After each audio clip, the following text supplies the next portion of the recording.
അധികം ആൾക്കാരും മനസ്സിലാക്കുന്നത് നമ്മൾ ആംബുലൻസ് ഒറ്റ ടൈപ്പ് ആണെന്നുള്ളതാണ്. എന്നാൽ അത് തെറ്റിട്ടോ. ആംബുലൻസ് നമുക്ക് 3 ടൈപ്പ് തരത്തിലുള്ള ആംബുലൻസ് ഉണ്ട്. ഏതൊക്കെയാണെന്നുള്ള അറിയോ? ഒന്നാമത്തത് BLS ആംബുലൻസ്, അതായത് ബേസിക് ലൈഫ് സപ്പോർട്ടാണ്. അടുത്തത് വരുന്നത് എന്താന്ന് വെച്ച് കഴിഞ്ഞാൽ ALS ആണ്, അഡ്വാൻസ് ലൈഫ് സപ്പോർട്ടാണ്. മൂന്നാമത്തത് ആംബുലൻസ് വളരെ ഇമ്പോർട്ടന്റ് ആണ്, അത് MICU ആണ്, അതായത് മൊബൈൽ ICU. BLS ആംബുലൻസ് ആണെന്നുണ്ടെങ്കിൽ അത് ബേസിക് ലൈഫ് സപ്പോർട്ടാണ്. അതിന് നമുക്ക് 1000 രൂപ മുതൽ 3000 രൂപ ആണ് വരുന്നത്. ചെറിയ അപകടങ്ങളൊക്കെ ഉണ്ടല്ലോ, പരിക്കുകൾ വീണ് പോയത് അങ്ങനത്തെ ഒക്കെ ആണ്. അടുത്തത് വരുന്നത് ALS ആണ്, അഡ്വാൻസ് ലൈഫ് സപ്പോർട്ടാണ്. ഇതിന്റെ കോസ്റ്റ് വരുന്നത് 3000 രൂപ മുതൽ 5000 രൂപ വരെ വരുന്നുണ്ട്.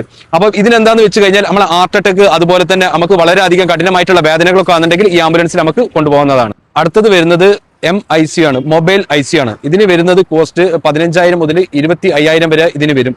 ഇത് വെന്റിലേറ്റർ, അതുപോലെ തന്നെ നമ്മളെ എമർജൻസി ആയിട്ട് പോകുന്ന, അതായത് ഷിഫ്റ്റ്, അത്രയും എമർജൻസി ഉള്ള ആൾക്കാരെ ഷിഫ്റ്റ് ചെയ്യാനൊക്കെ ഉപയോഗിക്കുന്ന മൊബൈൽ ICU ആണിത്. അപ്പം ഇതിന്റെ ഒക്കെ കോസ്റ്റ് ഇതാ വരുന്നത്.